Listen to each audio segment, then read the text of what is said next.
Hi, John. Look, in previous videos, we talked about margins and leverage. Some of our viewers, they send us questions about tier margins.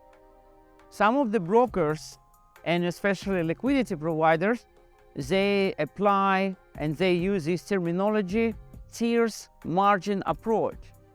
So, could you please elaborate on this? What does it mean and how the just trader has to deal with that? Arthur, it's actually one of those questions that we come across quite frequent. In the liquidity space, as a risk management tool applied by ultimately your counterparty, they apply tier margins when a position increases up to a significant amount. So when you open a trade, obviously you have to take into account, let's take an example, something as basic as Forex, where standardized contract sizes are set at 100,000 units per lot. Lot being a term used by metacodes, which By MetaTrader, I see. In reality, there is no lots, right, on the institutional space. do not. One lot is actually 100,000 units. So when somebody places an order of example, 100 lots, effectively that client has sent to market a $10 million notional trade. And what that tells you is when a trade increases in size drastically, the margin requirement increases to mitigate that risk in the event of a potential gap. I see. The event of a sudden drop in the market. And tier margins are usually allocated on a per currency base, and typically they're using volatility as a means to understand how far the market can travel within a certain period of time.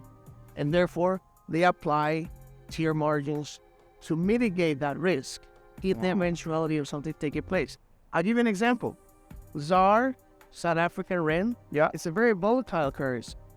One of the reasons why we apply a 20% margin is because that currency can, in either direction, 20%. Similar to the Turkish lira, and we've seen how geopolitical events have driven 20% in hour or in a day or... It can happen at any time within a very short period of time. Wow. And this is a protection to ensure by LPs that your account doesn't go into a negative equity, which is essentially funds that you will have to pay back to that institution. I see. So basically the tier margin, it's a kind of protection in order not to go to the negative balance protection, and in order to try to mitigate those risks. Exactly. It's a risk management tool used by some of the largest institutions in the world. Another great example, and we come across this consistently, is gold. Gold is a product that is very volatile, so therefore margins from the very beginning, they're much higher than FX. There's a greater volatility, which means price fluctuation can be very significant in a very short period. I see. Okay, interesting. Okay, thank you very much. Now I think it's a bit more clear what does mean tier margins and how to work with that term. Thank you, John. Thank you.